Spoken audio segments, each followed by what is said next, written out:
Indie Authors Discussion is brought to you by Authors United Publishing. Are you ready to publish a book? Well, we can help. And Tim and I can help you get published and retain all copyrights and royalties. There are no hidden fees for what we offer. We publish, edit, proof, ghostwrite, and publish on paperback, hardback, Kindle, and Audible. We stay with the process until the final step is completed. We also narrate and would not be opposed to narrating your work. Our prices begin at $150, and for up to the maximum of $600, you get everything. So if you're ready, message us anytime, and we can discuss what we can do for you. Now, here is Indie Authors Discussion with Tim, Lori, and Elijah Simpson.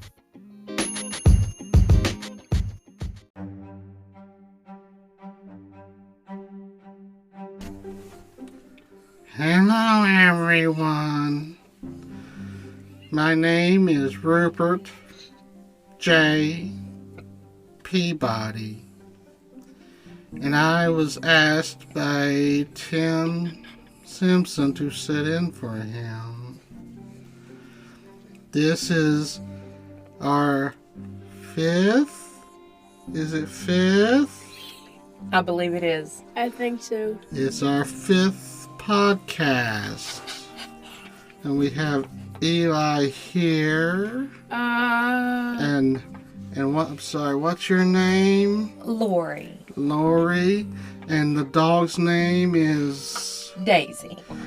Daisy. So this is our show. Well, Rupert, I don't remember Tim telling me why you had to sit in for him today. Oh, he was busy. What was he busy doing? Well, from what I gathered, he was taking out the trash. Okay. That's kind of weird, but I heard him say that you met him at the grocery store. What type of grocery store? It was the Save-A-Nickel. What? The Save-A-Nickel down by Old Country Road. Oh, I never heard of that place. Have you ever been on Old Country Road? No, but I do know. That's why you've never heard of it. Well, Rupert, what do you do for a living? Nothing. Okay then. Well, how do you buy food? Oh, that's a funny story. I stand on the side of the corner at the Save-A-Dime. It's down from the Rusty Nickel Saloon. What? And I have a little can. So there's a Save-A-Nickel and then there's a Save-A-Dime place? Yeah. Okay. So as I was saying, I have this can. And I stand with this can, and people drop money in the can. And so then I take the money from the can, and I go buy me a Snickers. But wait. Buy you a what? Snickers. Snickers bar. Okay. So I have one question for you. Yeah. So if they give you dimes, Yeah. do you go to the Save-A-Dime? But if you get a nickel, then do you go to the Save-A-Nickel? No, I go to the Big Buck Saloon. Buy Snickers. Well, I heard you say that you went to the Save-A-Dime place and you have a cannon. Okay. Okay then. Rupert, what do you like to do for fun? I like to stand on the corner with a tin can, getting money. I have one question. You've already asked one question. No, I have two questions. No, a few more questions. Okay. Where do you live? I live on the corner where I stand with my cane. I just sleep in a little tent by the... Oh, hello, Mr. Simpson. Hey, did I miss anything? Oh, yes, you did. Yeah. So how'd Rupert do? I think he's very shy, and... I'm not shy. Who says I'm shy? Do I sound shy? Yeah, you causes. Well, I met Rupert. He was down washing cars down here. On the by corner? No, that's car wash down here. And I was needing someone to fill in for me while I... Rupert. What about him? I need to ask him one question. Oh, okay. Rupert? Yes. Do you also, wash cars? Sometimes on the same corner where I... Okay, that's enough, I Rupert. knew it. Okay, that's enough, Rupert. All right, so welcome to our show. So in this episode, we're going to have a stockpile full of fun stuff. Yes, we are. Oh, yeah. Eli is... First episode with Eli's moments. Oh, yeah. If you see the post on our YouTube page, then you know. He might be talking about rocket science, or you never know with Eli. He could be putting a puzzle together and expect you to sit there and listen to it. So, let's see. Oh, and we have an original play that is really fun. It's based on a series of books of mine called Noir. We're looking forward to that. That will be acted out by Lori and me. And we are having a special clip from my newest audiobook that's being released very soon. It's not out yet. Oh, it's good. It is the Curse of Cash Hollow Road. It's a series of books I started, and people seem to really enjoy it. It's about a place that I grew up in, Cash Hollow. And it's about an old legend that I grew up hearing about this old house. And so I built this story around it called The Shadow Man. The first book is called The Shadow Man of Cash Hollow Road. The second is called The Curse of Cash Hollow Road, which will be out on Audible very soon. And the narrator is fantastic. In fact, I tried to get her on to do an interview, and she replied with, "I'm way too shy for that, but thank you." So... Wait, what? There's a part 2 of the Cash Hollow Road? Yes. Yay! And only here will you hear a audio clip of that book. Well, also on our website. We do have a group called Tim and Lori Authors. On Facebook. On Facebook, yes. So. Well, I think that Wix does not support Safari anymore. Really? Yeah. So what are you saying? So I think that I think it doesn't support older versions of Safari. Like if you have like old. So you want to build us a new website? No. Okay, then I'm just saying that if you're using a older iPhone, like iPhone 8 or iPhone. So you're saying that Wix that's the site that's the well, post we use. Well, it says that it doesn't support the version of it, Okay. So it only supports new versions of Safari. So you're telling us. So you're bringing this up why? To let me know. Right Yeah, to here, let everybody know. Just to let everybody that they know. can't see our website. Is that what you're saying? Well, they can't see your guys' website only if they have a older. So we need to get a new website host. No, not a new website host. Just if you have an older version of Safari. So we need to update our website so people can see it on older versions of Safari. Well, Wix does not support that. So then we have to get another website host so that people can be supported. Oh, righty. What else are we going to talk about? We can have a conversation about this after the podcast. Okay? Fair enough.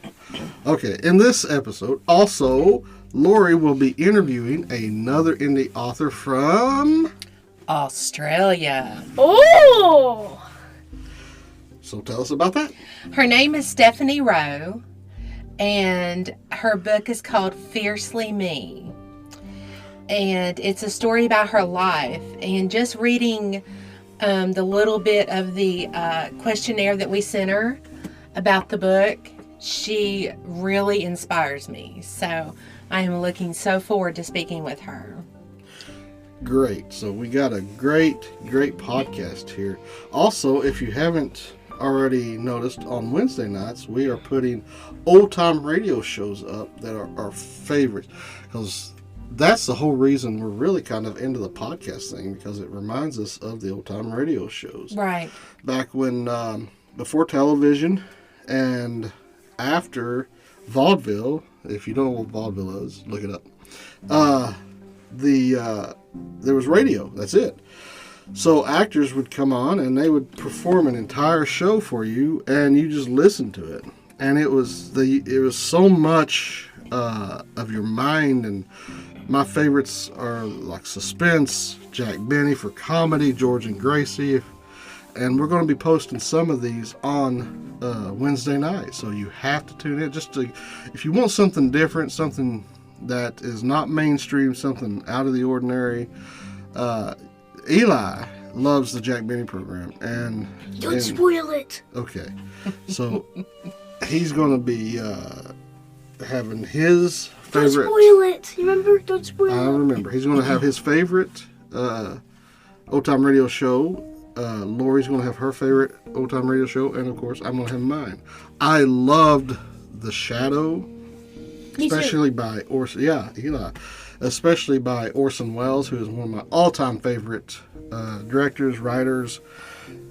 Most of you, or not maybe most of you, but a lot of you may have heard of War of the Worlds that he did back in the day when it aired. People really thought the world was being invaded by Martians because they were so wrapped up in these stories, and he brought it on so differently than anyone else. It wasn't like a radio show, it was like a newscast, and so it freaked a lot of people out. So we may even put that on here, so you have to listen for that. The Shadow reminds me of my mom. Really? When I was a little girl, and I had no idea what this meant, but when I was a little girl, she would go around the house when we'd be doing housework or something, and she would say, "The Shadow knows." Oh, I love it. And I'm like, what does that mean? Orson Welles was great, and he was like the original Shadow. The Shadow knows. Oh, and also, we're going to do another promo code. Yes, you got to stay tuned for the promos for the very end of our show, because we are doing giving away a free book, and you don't know what it is, and it's going to be a surprise. So only one free promo code. Right. So the first person to enter the code at audible.com/promo code will be able to download the book. That will be all yours. It's a free, full audio book by Audible. All of our books are on Audible. I have about 50 in production. Lori has her first one on Audible, and she's working on a second book. So it should be a lot of fun. Just find you a book. And like I said, I don't even remember what the promo codes are for. You just enter it in, and you get a free book. I mean, and don't pass it up because you think someone else might have gotten it, because chances are they won't, because everybody's thinking the same thing. Right. So just give it a try. We have we do have one code for the United States and another code for United Kingdom. So there's not 1,000 to use it, not even 100, not even 3, just 1. Uno. Thank you, Eli. Okay, so we're going to get on with the show. We will have, as I said, Eli's moment coming up. Don't spoil it. I'm not going to spoil it. Good. And then we will have our original play. It's Noir, Mob Wars, which is a lot of fun. The series is running really good right now on Audible. It's really, really hot. The last of this particular series is due on Audible very soon. The narrator is amazing. We are having a lot of fun with this. So, stay tuned and listen to everything on this show, because you never know what you're going to hear. Don't say, make sure to tune in. Don't say tune in. Remember. Okay. Just say, keep listening. Keep listening. Good job. Also, we want to take a moment to thank all of our veterans. We are very proud to be Americans, and the only way that we can be Americans and live in this wonderful land of freedom is because of the service and the sacrifice of veterans. My daddy was a veteran. He was stationed in Alaska during the Korean War. And my mom and daddy got married before he shipped out. And she was able to join him in Alaska. And I remember them telling me about the snow and the darkness and the cold. But she didn't care because she was there with her husband. And but my daddy was a cook in the Army, and he also worked on big trucks. So I'm very thankful to be the daughter of a veteran. And again, we just want to thank you so much for your service. As promised, here is a full chapter of my newest book that will be available on Audible very soon. It is called The Curse of Cache Hollow Road. It is a thriller about a ghost that has been haunting Cache Hollow in the form of a shadow man, which was the first book, The Shadow Man of Cache Hollow Road. So I hope everyone enjoys this. The narrator does a fantastic job. So sit back and enjoy this free preview of The Curse of Cache Hollow Road. Chapter 4.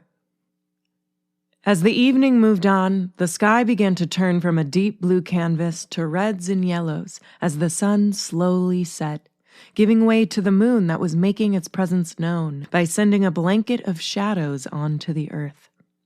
As cars moved up and down Cache Hollow Road, the lights began to turn on, and the houses started illuminating.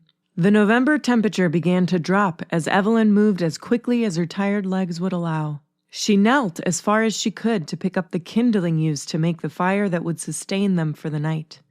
Then she heard something. Her ears were not what they used to be, but she heard something moving near the trees that separated hers and Rosalind's property from that of John Kretzinger Sr., Rosalind's son. Evelyn's thick mane, still containing most of its natural black color, blew in the chilly breeze. The cold air ran over her body like icy needles pricking her skin. She felt the goose pimples rise on her arms. Even though a nightgown and robe covered her, the chill nearly consumed her. Her right arm, full of wood, began to shake as she looked past the house and through the trees at the dark shape that was staring at her. The eyes she could see easily, red with glow about them. It's times like this that no one prepares themselves for. Should she try and run to the house? Or should she grab a piece of lumber and defend herself? Maybe when she was younger, such an act would benefit her. But now, she's past middle age, and she has no idea what it is that has her in its sight. She lets the lumber roll from her arms and slowly backs toward the door. The beast, still concealed by the darkening night, does not attempt to move. Instead, it watches as she suddenly turns and runs to the door, screaming for her sister and great-nephew Johnny.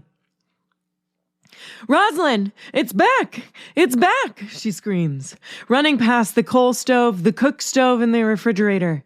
She turns and runs into the larger room where she and her sister's bed are. Rosalind sits up in bed, grabbing her chest. She yells for her sister to calm herself. "You're going to give me a heart attack. What's wrong with you?" she exclaims.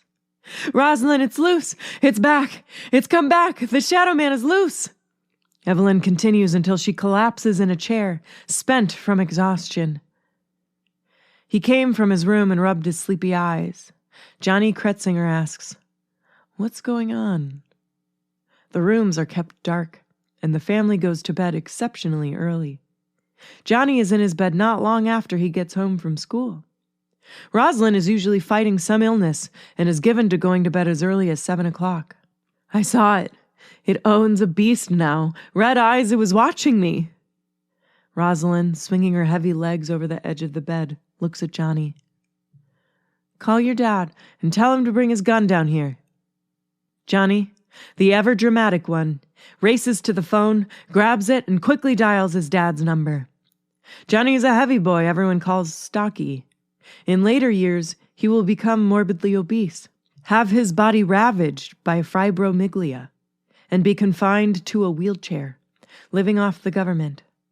But now he is as healthy as he will ever be. Johnny Sr. was laid back in his overly stuffed lazy boy recliner. His wife Phyllis had just finished the dishes when the phone began ringing. Johnny looked up from the Mitsubishi TV set. His favorite show was about to air, and he didn't want to miss it. The show in question was called Sledgehammer, starring David Raish. He was a detective from the San Francisco Police Department. Hammer carried a .44 Magnum with a customized grip featuring an engraving of a sledgehammer. Hammer sleeps and showers with his gun. He believes in shooting first and never asking questions. John Sr. loves the show and gets angry at the mere thought of missing it. "Can you get the darned phone, somebody?" In a minute, the phone is picked up by his daughter Amanda, a petite, if not a little chunky, preteen girl of 12. Her face is round and complete with a cute smile that dimples round her cheeks, large eyes, dark eyebrows, and wavy hair that hangs to her shoulders and is often dyed an unnatural color. "Hello?" she says in her soft voice, heavy with her father's southern accent. "Dad, it's Johnny. He says Mama wants you to get your gun and go down there." "My gun? My God, what has that boy done now?" She spends a few more minutes on the phone and then turns back to her father. "He says they think there's a rabid dog, and it attacked Evelyn." John turned his head away from the television set. "Is she foaming at the mouth?" As she turned her face back to the phone, John said, "I'm joking. Tell him I will be there in a minute."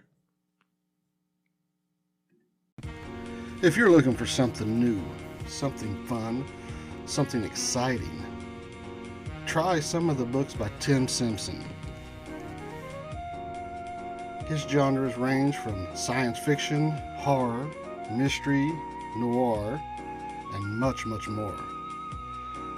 In some of his books, he has vampires, werewolves, gangsters, and some of both at the same time.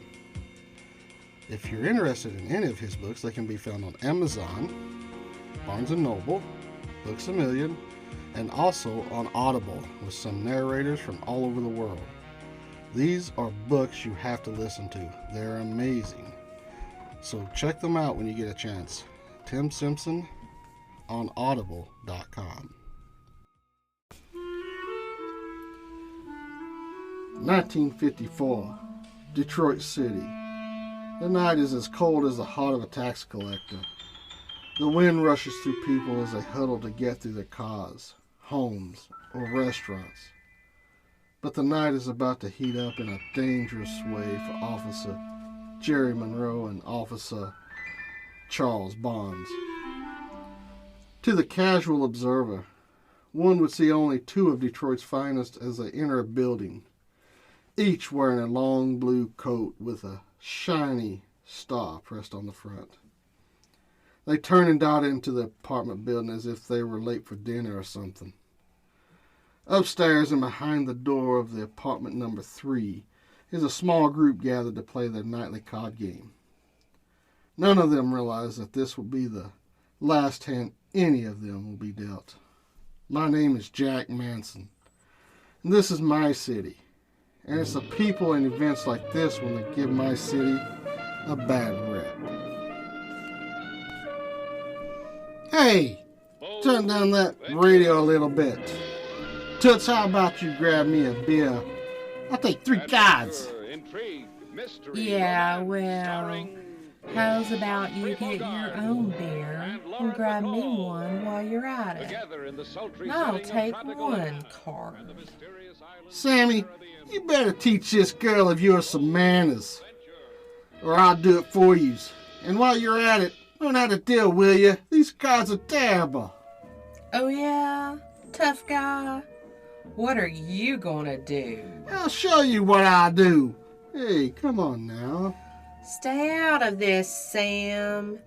The tough guy here thinks he has what it takes to shut me up. Yeah, well, I ain't no real estate mook like your boyfriend there. We only let him hang around because of you. Besides, I got what'll shut you up right here. That's so? Well, I got this knife here. that says I can stab you in the knee, then all you will be is a foul-mouthed gimp. Yeah, tough girl. Fink, get the door, will ya? Ah, fold. Yeah, boss. Yeah, sure, Pete. Sure. I'm dealing the next time. Hey, Pete, it's Chuck and Jerry. Say, what are you mugs doing here? I thought you mugs were working the beat tonight. Hey, what the?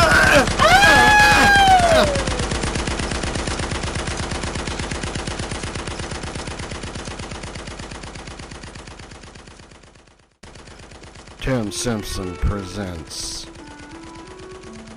Noir Mob Wars. Written by Tim Simpson, based on his series of novels.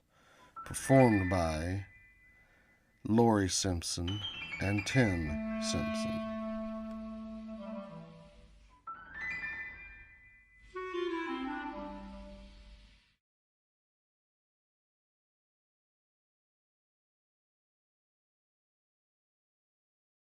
This would be a disturbing scene if it weren't so common.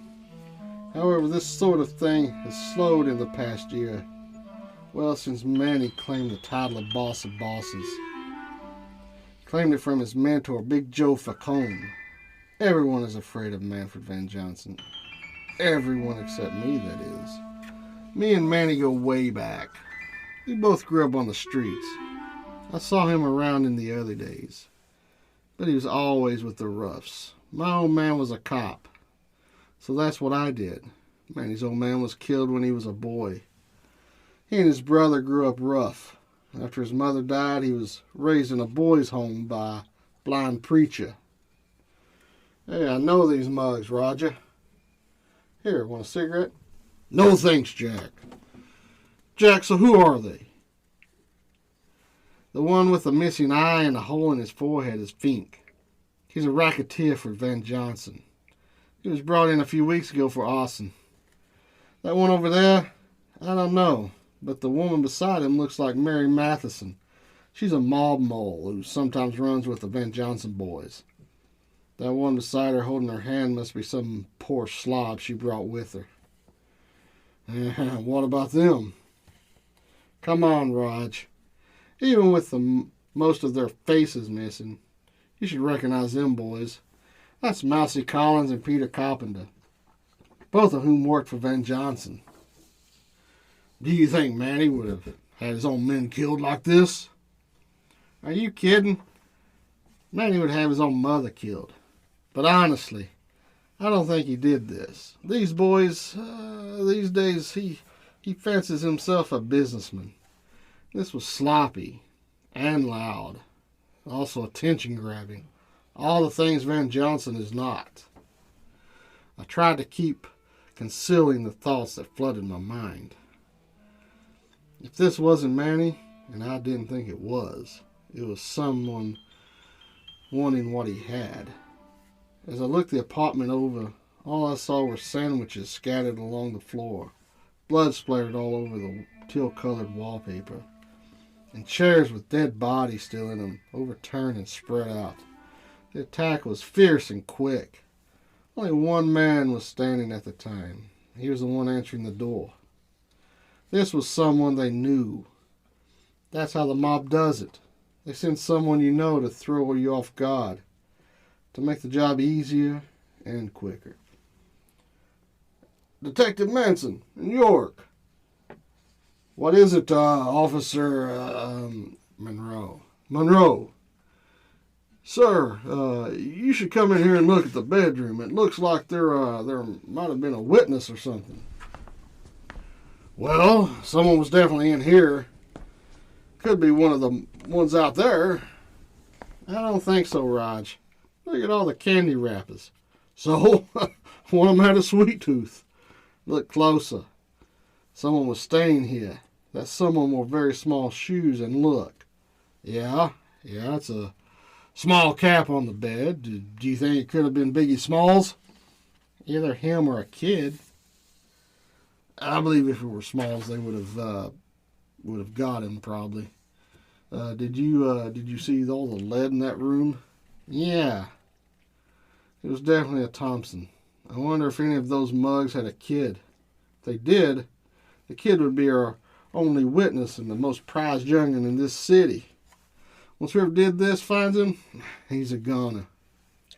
Wow, someone made a mess in here. Beth, what are you doing here? Hey, Roger. Hey, Jack. You know, just reporting the news. Beth, this is a crime scene. It's not a place for A woman? I was going to say a reporter, but okay. Take it easy, Roger. Where's Carl at, Beth? Outside prowling around, you know, looking for stuff. That's not his job. Roger's right, Beth. This is a dangerous one. Say, why was Sammy here? Sammy? Yeah, the real estate guy. He helped me find an apartment. Why was he involved in something like this? That's him there. I watched as she pointed to the stranger beside Mary. He was shot twice in the back of the head. Poor bum. He had no idea what he was getting into, especially with these mugs. Well, maybe he did. Beth, that's a very good question.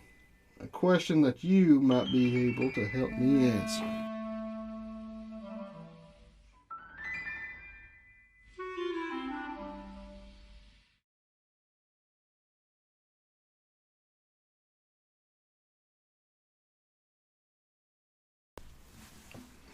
On here. Boss, they got him. Shout us. What are you talking about? Who got who? Pushed them all, boss. They're all gone. Van Johnson's biggest players, all dead. Someone caught them playing cards, and this is an interesting but very dangerous situation, Shoulders. Do you think men will come for us? Why would he? We didn't do anything.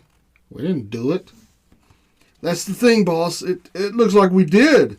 Oh, and how do you figure that?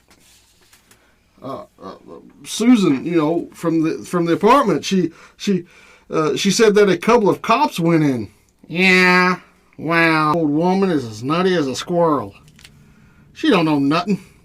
She's blind in one eye and can't see out the other. Well, one of the neighbors down the hall said she saw someone fitting Jerry's description, you know, from the precinct. They left the building with another guy last night. See? I know the whole building is crazy. Jerry would never do that, especially to Manny's boys. Don't do anything and tell the boys to lay low. And for Pete's sakes, no one panic. And if anyone asks them anything, well, tell them to clam up. Don't say a word. Let me smooth this over with Manny first. In the meantime, go talk with the rat to see if he knows anything. Yeah, sure, you got it, boss. Now go. I'll try to get a hold of Monroe, see what the real deal is, see if he was there or not. And Shoulders. Yeah, boss. Watch your back. You got it, boss. Hello? Operator, yeah. Get me Jerry Monroe. Are you sure? That's what he said? He said find out why Sammy was with those mooks? Well, not in so many words, but... We have so much to do. This could be a grand story. We could single-handedly bring down Manfred Van Johnson's empire. Okay, Carl, calm down. First, we must find out why Sammy was there. I called his office this morning. Wait, you called without me? Of course. I wanted to check something before telling you what Jack told me last night. You knew this since last night? Well, yeah, it was just... Okay, I see. You wanted this story for yourself. You wanted me on the sideline, and you wanted... Okay, Carl. Okay. Honestly, what would you have done? Honestly? Yeah.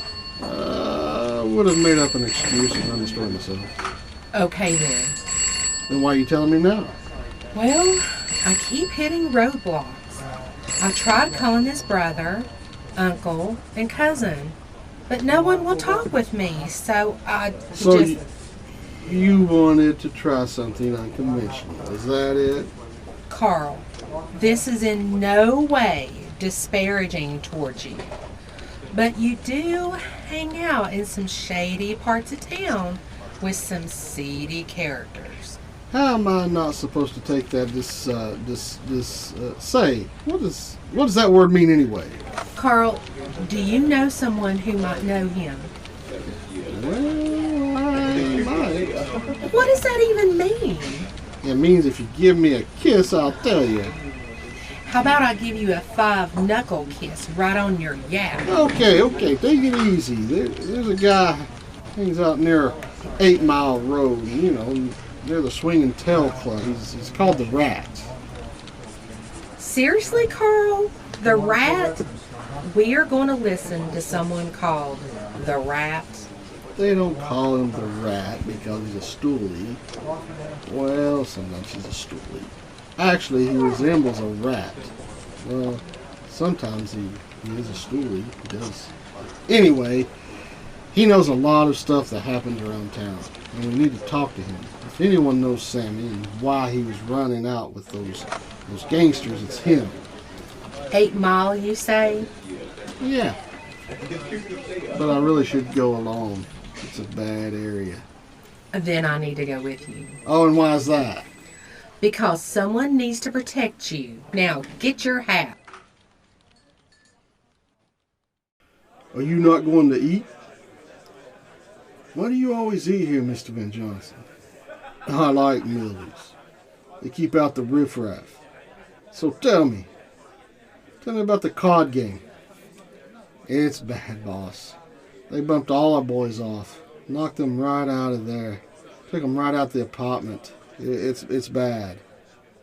Who did it? Excuse me, Mr. Van Johnson. Here's your espresso. Thank you, Sheriff. That's just it, boss. No one knows. Did you call the precinct? See who's working the case. Of course. It's that Manson mug, the do-gooder. Manson. He's not such a do-gooder. But he won't stop until he finds out who the trigger guy is. Keep an eye on it. Say, is that Malone over there? Wait, I'm sorry, sir, but you don't have a reservation, and... Do you know who I am? I'm sorry, I don't, but you can't go in. I need to speak with Van Johnson. It's urgent. That's fine, Margie. Let him come over. It wasn't me, Manny. I swear it wasn't me. It's Mr. Van Johnson to you. It's all right, Marvin. The mere fact you came in here to tell me this, well, that tells me that it might have been you after all. No, Manny. Mr. Van Johnson, it wasn't me. It was just as much of a surprise to me as it was to you. I swear it. On the life of my daughter, I swear it. Fair enough. And who did it? I don't know. But I'll find out. I already have soldiers out scrubbing the streets. We'll find something. I swear it. As soon as we do, I'll let you know. He's going to kill me. I know it. Couldn't get Jerry on the phone. And if he did, we're all dead. All right. Now get out of here. My food is getting cold. Hi, you rat. What's shaking under your little slice of a pear tree? What do you want, Colvin? Say, who's the dame? Adjusting that tie isn't going to win you any points. Hey, do you know that bum is chewing on your leg? Oh, Charlie, stop it. He sometimes dreams he's a dog. Seen a lot during the war. And I don't feel much in that leg anyways. So what are the two of you doing here in this part of town? Trying to find out a little more about the shooting the other night. Which shooting? The one concerning Manford Van Johnson's men. Oh, that one. Well, I will, I see, I don't know anything about that. Come on, Rat. This Abe here says you do know. A 5-spot? That's all you got to offer me? Come on, Rat. You make more than I do, and all you do is stand here doing nothing. Look, we just want to know who the trigger man is. That's all. Oh, is that all? Well, let me just give you some names so that I can get my head blown off. Yeah, that's all. Say, Rat, these reporters bugging you. Oh, hiya, Shoulders. Oh no, they're just giving me a little dough to buy some breakfast with. Yeah, that's all we're doing. Say, you work for Malone, don't you? Yeah, what of it?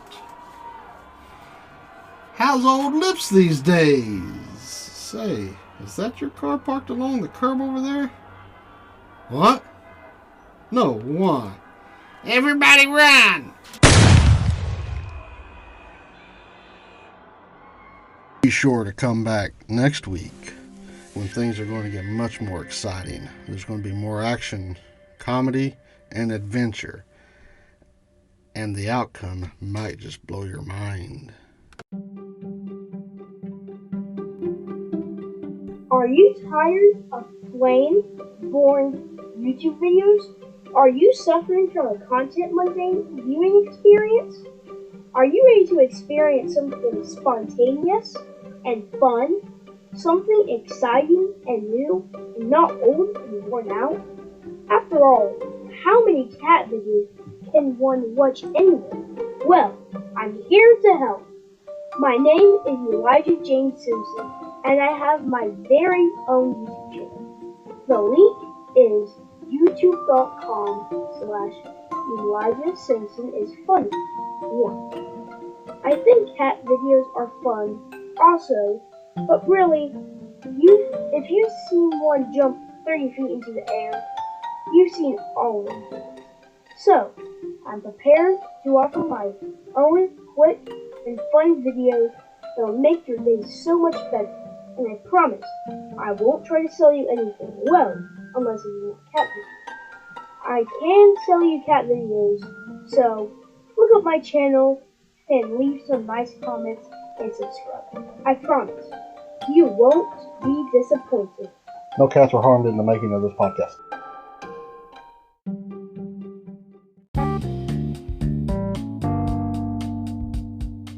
Hello everybody, it is Eli, and this new segment called Eli's Moment. If you've not seen on our YouTube page, we have a post that says something about Eli's Moment. So this is the Eli's Moment number 1.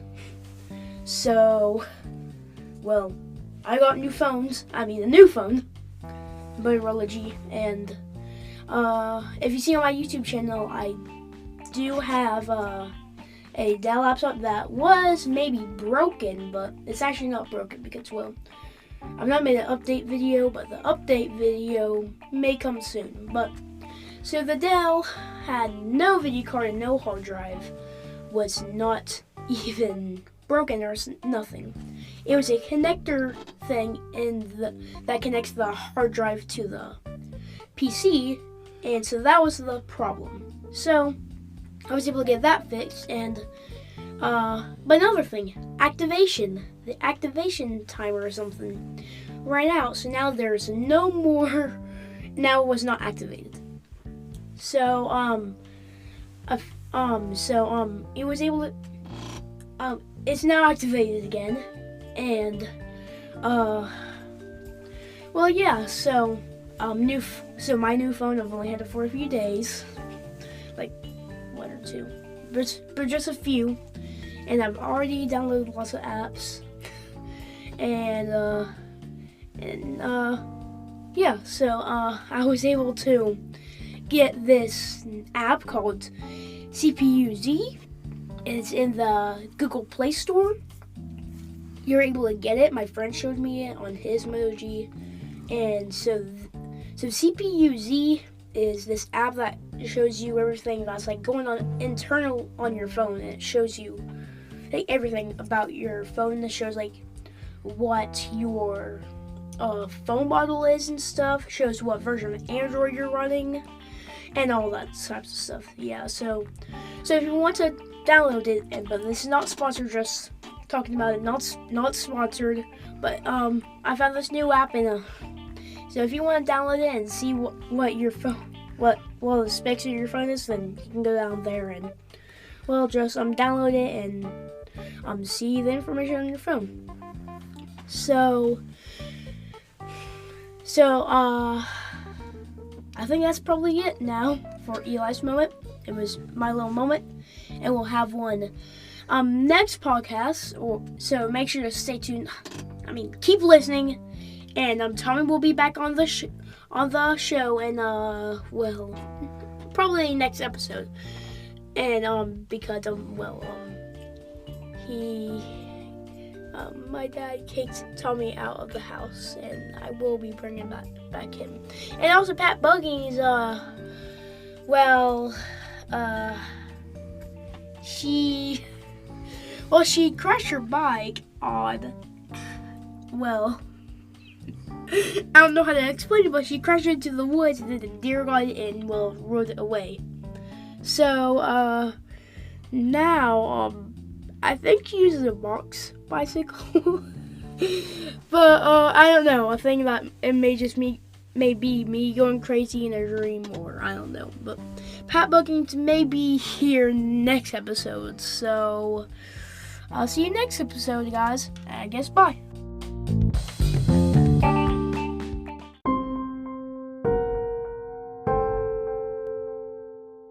Mystery, intrigue, murder, on the edge of your seat page turn.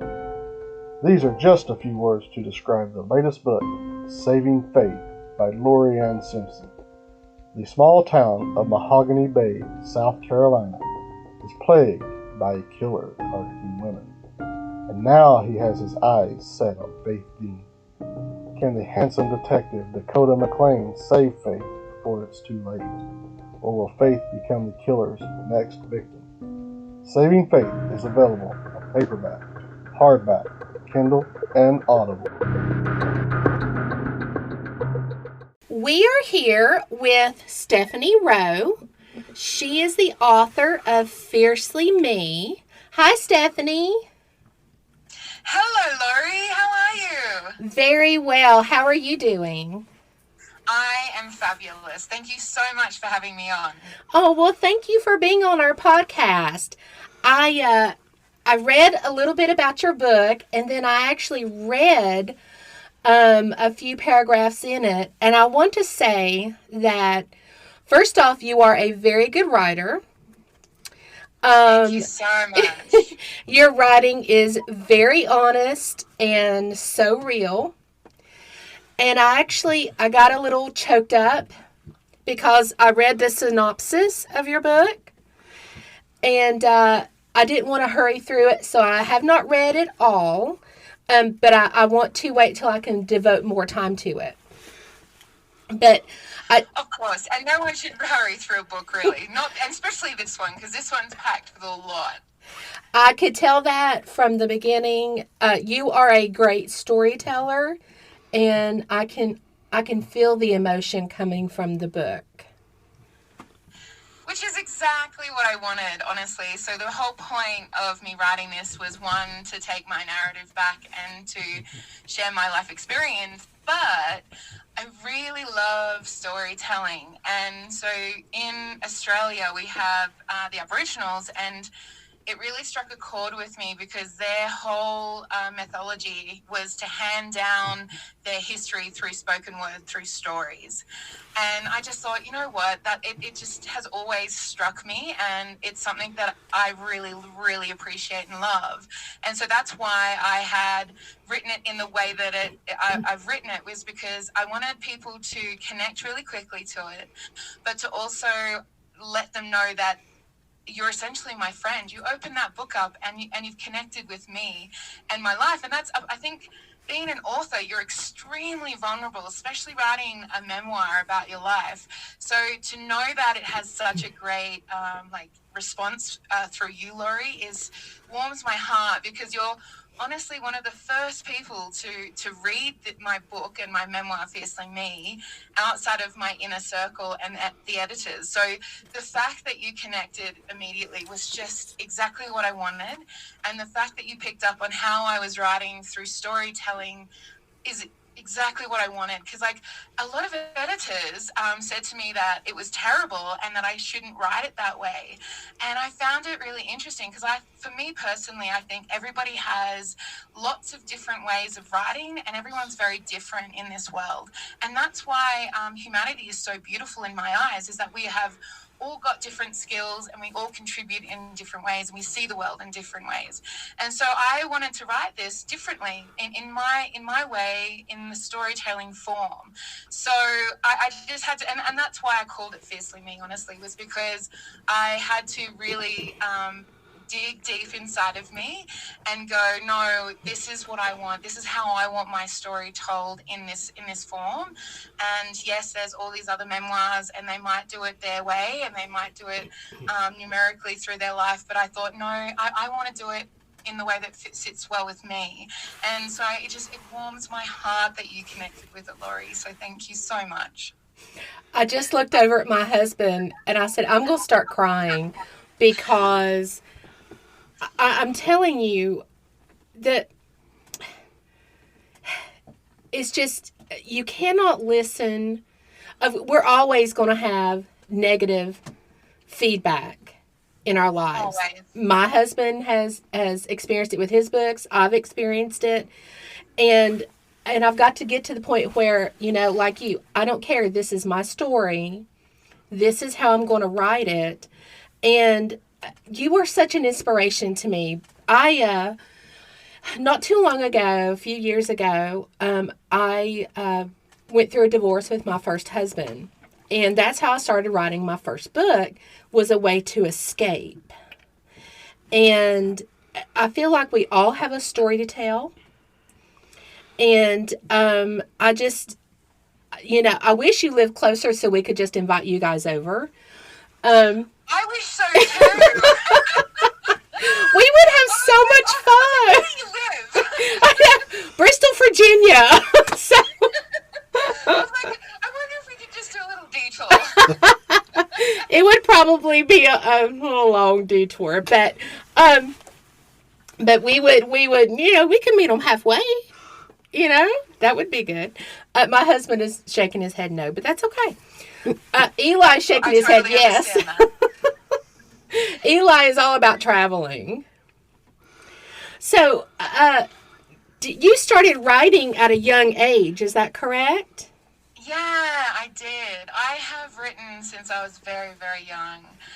One of the safe places for me was books, music, and they're the two escapes, honestly, is books and music. So I would lie in bed and I would just fall away into the pages while I listened to music. And then I think from around 11 or 12, I realized I could write. Well, not realize, everyone can write. Well, not everybody can actually, but I realized I could write poetry, and so I started doing that. And then as the years went on, I continued to jot things down, and I continued to write parts of my life.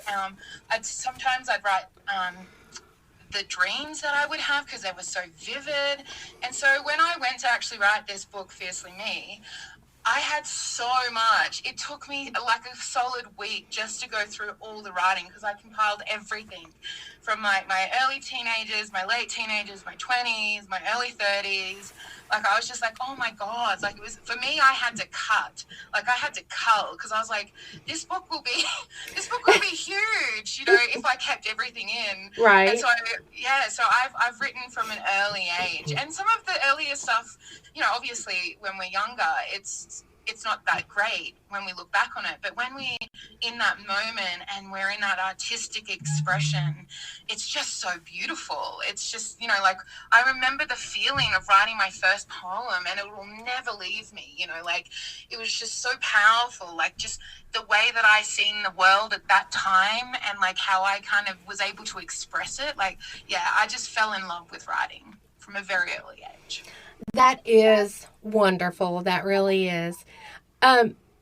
So tell me this, what challenges do you face, or do you face any challenges when you were writing? For example, like writer's block. Yeah, so my problem isn't writer's block, funny enough. And like when I started writing this book, I had no idea where it was going and what I had to do, and I was like a fish out of water. And so I engaged all these people to try and help me, and all of them wanted to sell me like how to write every day, and that they'd be like my whip. And I'm like, I don't need a whip. like I can write. I'm like, if you're trying to sell me being a whip, that ain't my thing. I think you need to go somewhere else for whipping. But yeah, so I can just write, and that's not my problem. The hardest part for me writing this book was backing myself, because I was I'd never kind of consciously said to myself, okay, we're going to compile everything now, Stephanie. We're going to put it into a memoir and we're going to release it to the world. Now, as a writer, you would know this, like the vulnerability of releasing to the world is one thing, but then like writing your story and going through that like draft after draft after draft. Yes. And going, oh my God, like, should this be in there? Should that not be in there? And I was really trying to please everybody, because my family got wind that I was writing this book, and they were just like so nasty. Like, it was just on.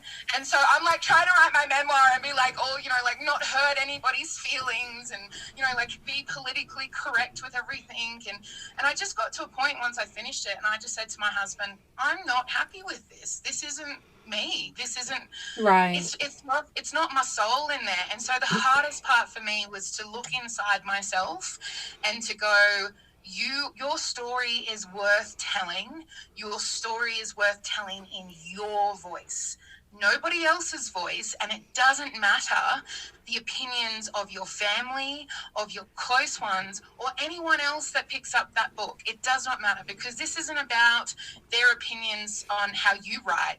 This is about your opinion about yourself and your story. And so you need to write that for you. And so I think for me, that was one of the hardest things I had to do.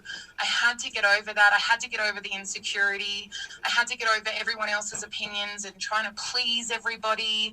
And I just had to, you know, get to a point, and that's why I called it Fiercely Me, was because I had to get to a point where I deflected everybody else, and I was like, this is mine. This is my story. This is what happened to me. This is how I felt, and I want to leave something for the next generation.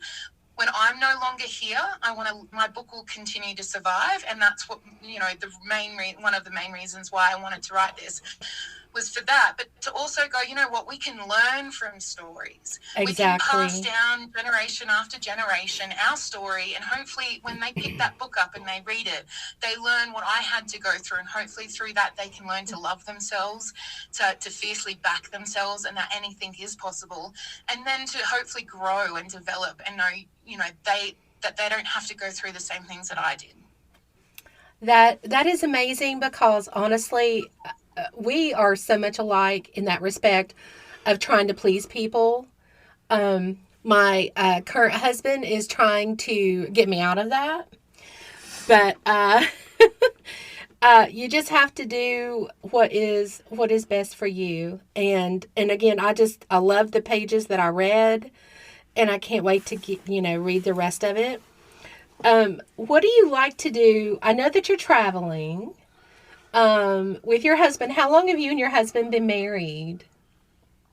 So we had our first year anniversary in October the 15th. Oh my goodness. Yeah. So, well, of being married, we had funny story. Well, I'll just quickly go into it. So when we got together, we had no idea what day it was. And then we decided we were going to get married, and we're not traditional human beings. And so we were like, we organized the wedding, then he proposed. It was all back to front, but it was great. And then we like set a date, which was in October, and it was October 16th. And I, like 2 weeks before the wedding, someone said, "What day did you guys actually meet?" And I was like, "Oh, the 15th." And I was like, "Oh my God, the wedding's on the 16th." So we have our first year and our second year. So first year married, second year anniversary, like a day apart. Oh, wow. That is so cool. We actually celebrated our 1 year anniversary on October the 1st. Oh, congratulations! Well, thank Isn't you. it so much fun? October's Yes. the best month. It honestly really is. It really is.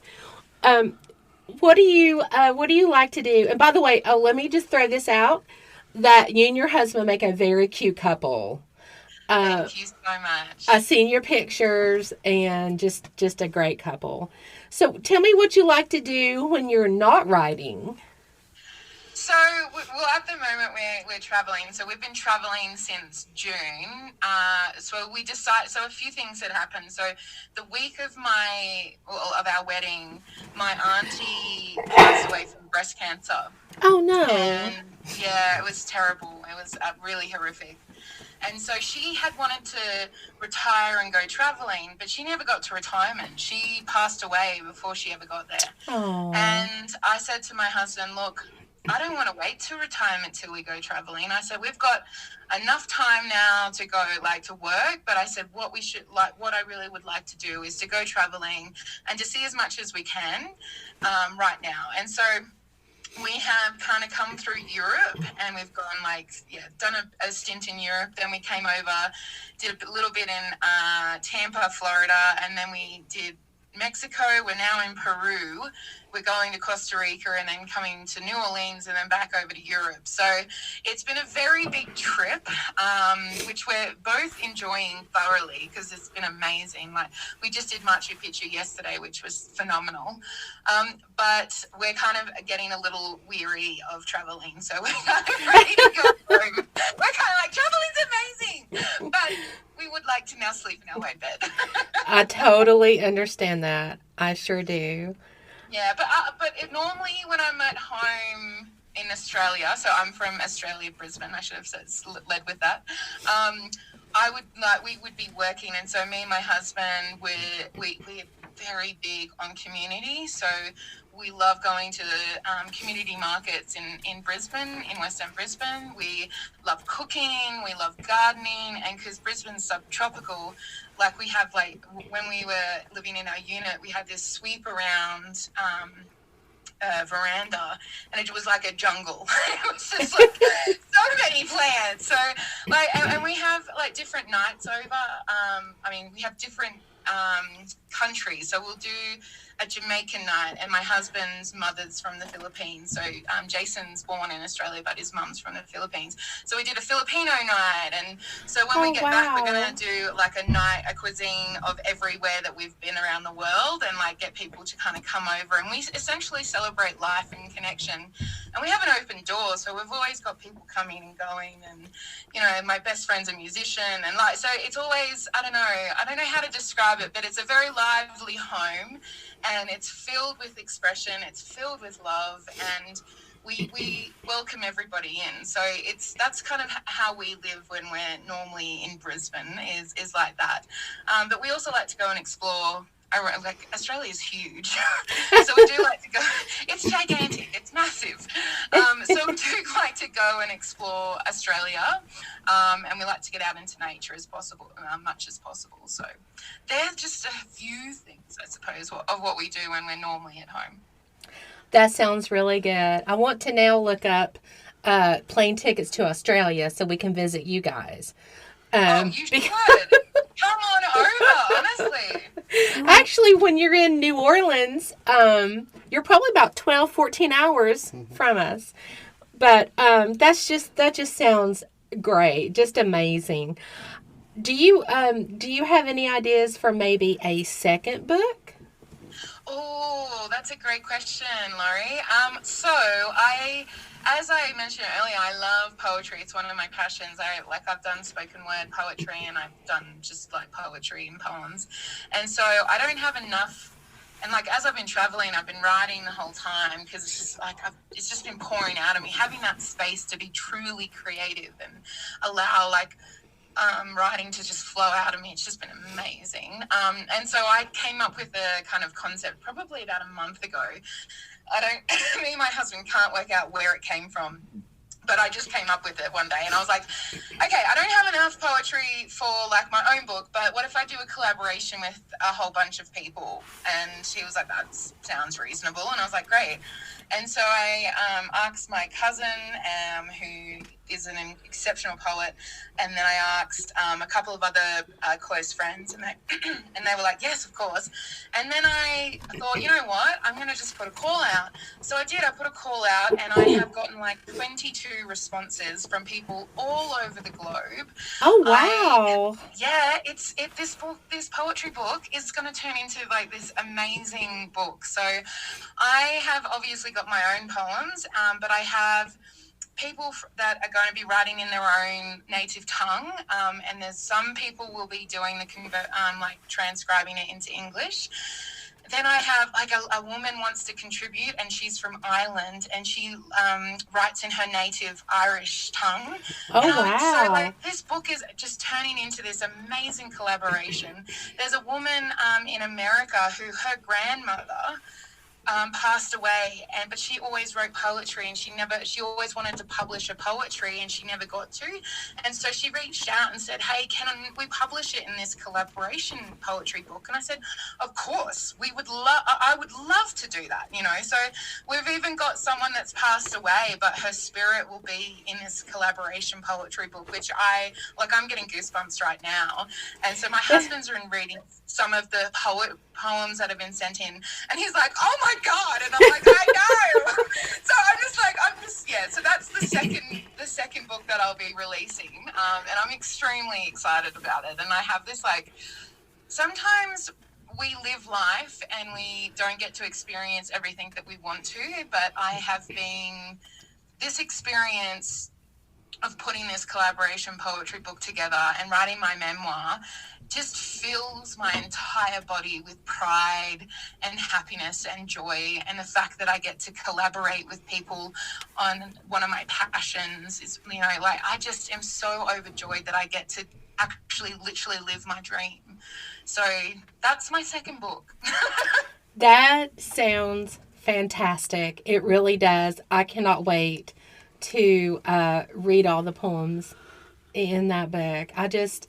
You really are just a big inspiration. That's the only word that I can think of how to describe you. And I am very thankful that we got connected through writing, because you sound like an amazing person.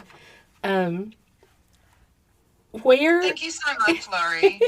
That really means a lot to me. You're such a beautiful person as well. And, you know, like, I don't think I'm an inspiration. I just think that I just do things. And I don't have that.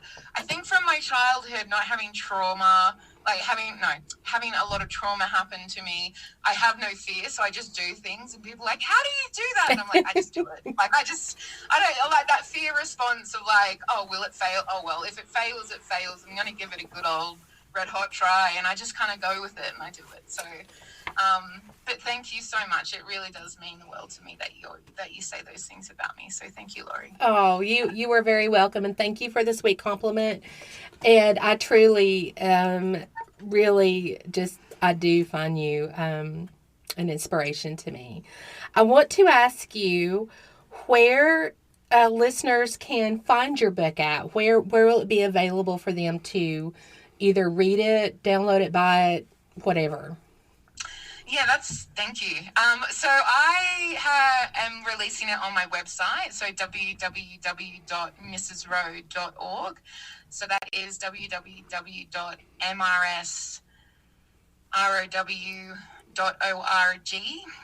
I haven't decided what online platforms I'm using.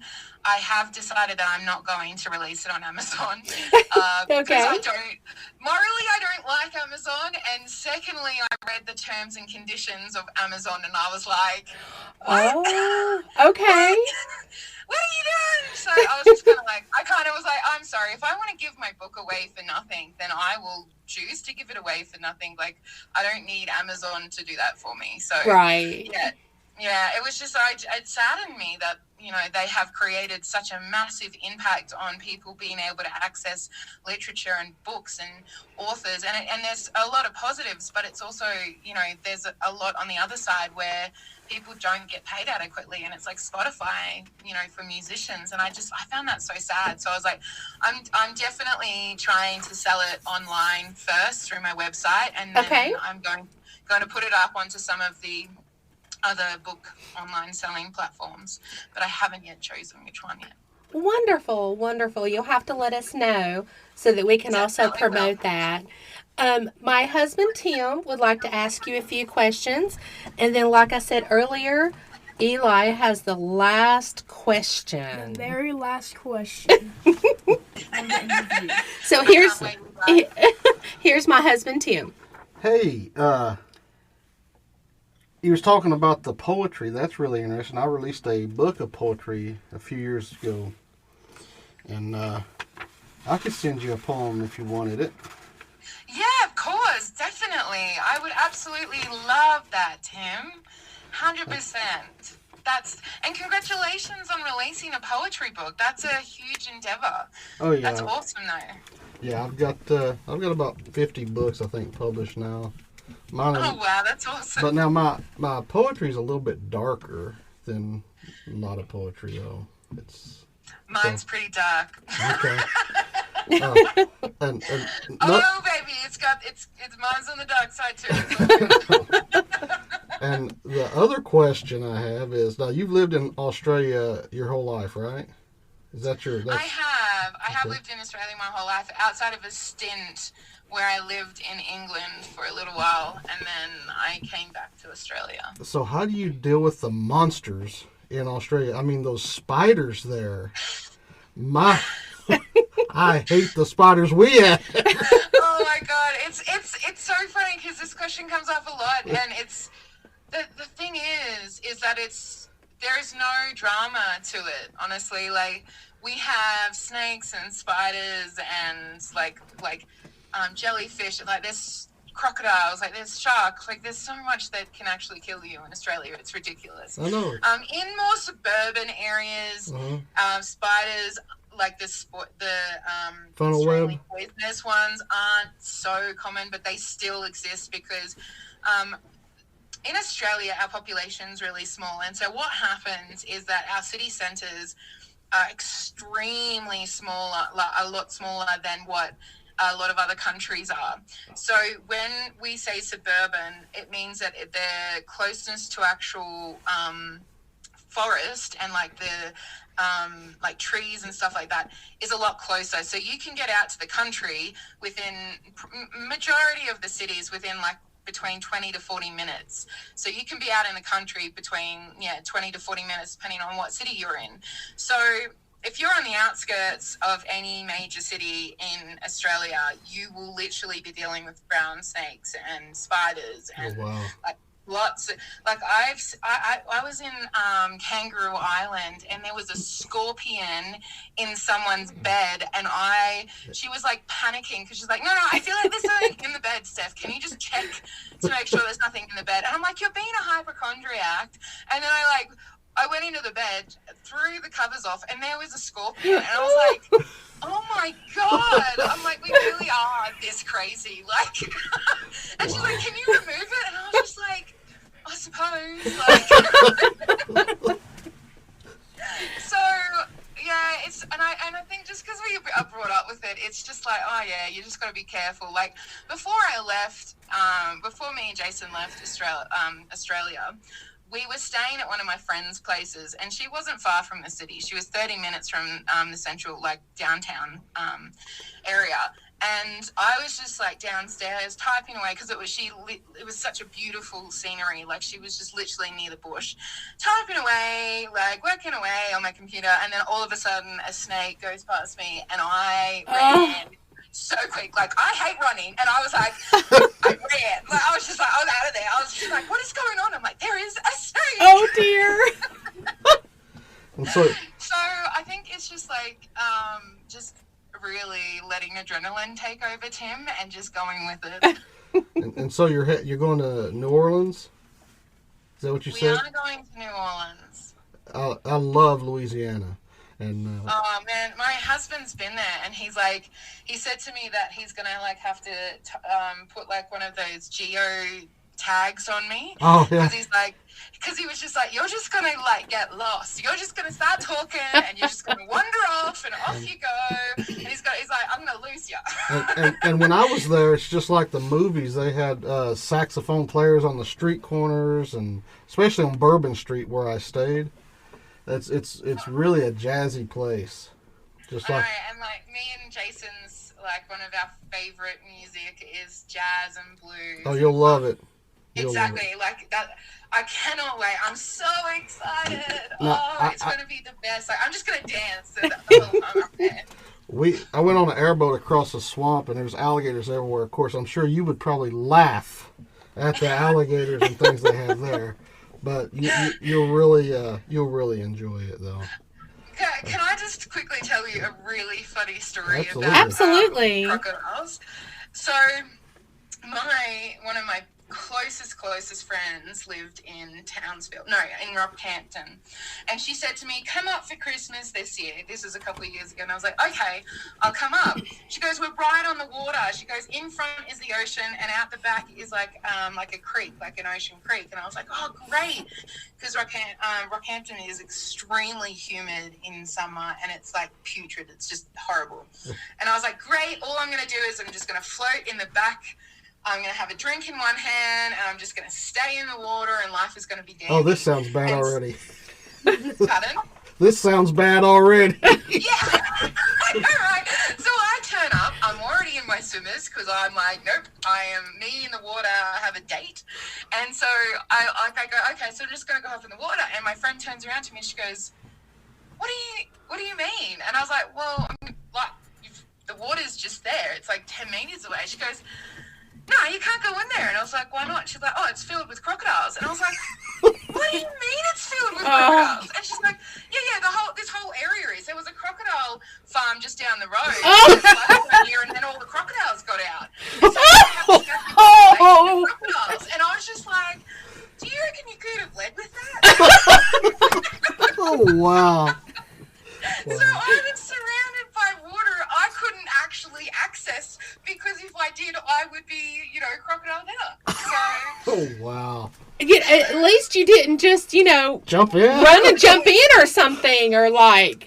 I know, and I said to her, what about the dogs? And they go, every so often we lose a dog. And I was like, far out, guys. Like, this is insane. Oh, wow.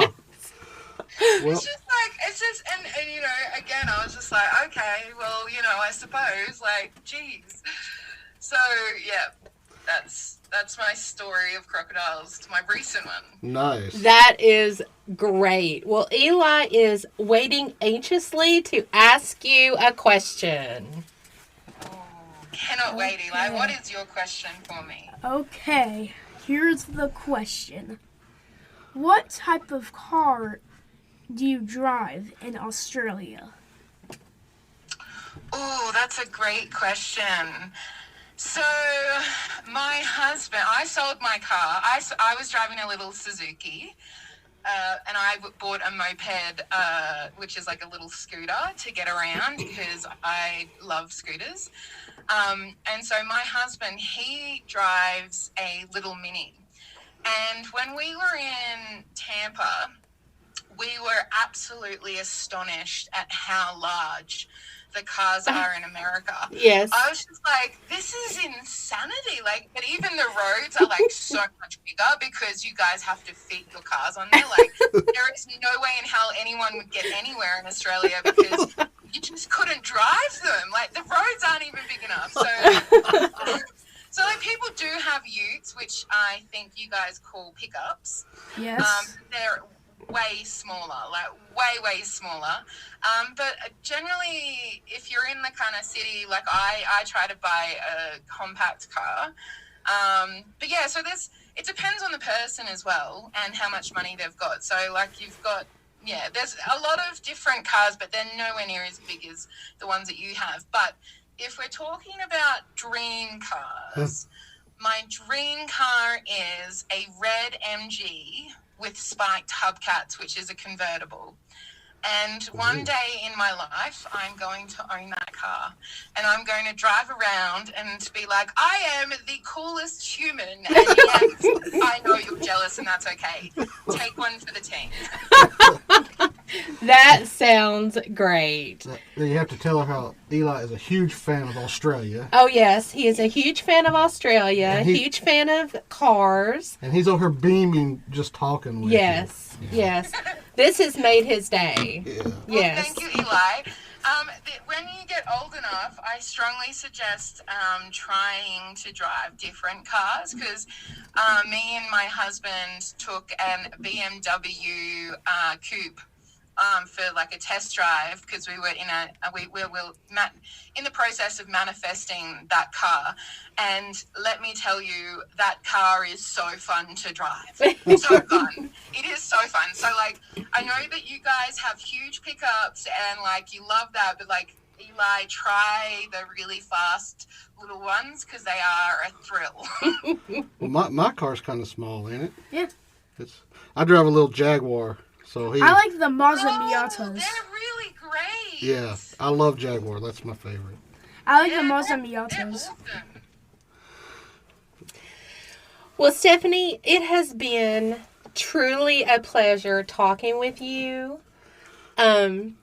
I really hope that your book, Fiercely Me, does so well. Everybody I know should read it because, you know, if the beginning, if the middle of the book and the ending captures you as well as the beginning did, then it's an excellent book, and I have no doubt that it will.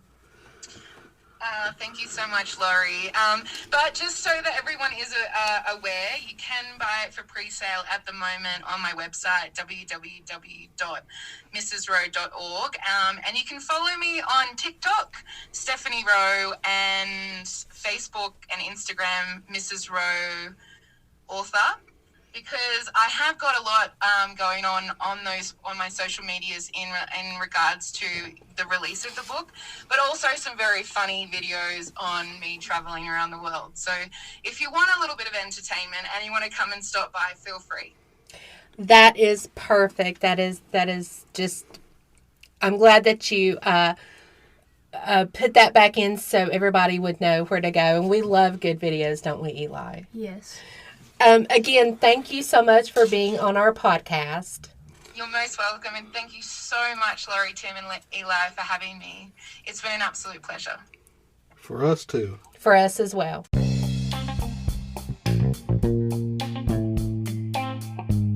And so that was Stephanie Rowe. What an amazing interview that was. Yes, I really enjoyed speaking with her. She was so much fun. Can I get Tommy back?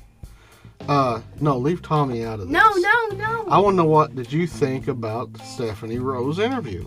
Can I get Tommy back? Afterwards. No, I want Tommy back now. All right, bring Tommy in for 30 seconds. Okay.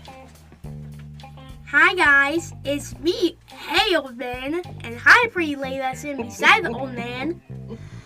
Hello, Tommy. So tell me, what did you think of the interview? Which one? Me, because I've not been in any interview. Okay, so Tommy, this will be his last day on planet. I'm gonna get rid of Tommy as soon as Eli leaves. Hey, I said in Eli's moment that he's gonna be back next episode. This is the next episode. This is the same episode. I know, but he's gonna be coming back soon. Maybe. So, now, tell me, what did you think of Mrs. Rowe? Or you mean Stephanie Rowe? Yes, Stephanie Rowe. Okay. So, what did you think of her interview? She's from Australia. Mm-hmm. One of your favorite places ever. Yes. And they got the meanest monsters, spiders, Yes. and alligators or crocodiles and all Yes. that fun stuff. Okay. So anyway, next week we'll have more for you. But also next week, Tom will be coming back. Maybe. Well, yes, he will. And is there anything else you'd like to say, Lori? Just that, again, find her book, find Stephanie Rowe's book called Fiercely Me on her website, and I guarantee you will not be disappointed. And again, it was just so much fun talking with her. It was. Wasn't She was very personable. Yes, she was. Had a great accent. Yes. And of course, I'm sure she thought we had an accent. We don't have an accent. No, of course Do we not. have an accent? No, no. Do I have an accent? I don't think so. Okay. So anyway, that's it for this episode. And Tommy will be coming back. Maybe. So everybody, have a good night. And remember, keep those pages turning.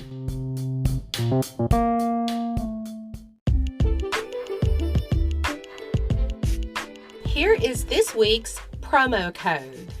Make sure you're the first person to enter this code at audible.com/promo code, and you will receive a free audiobook from Tim.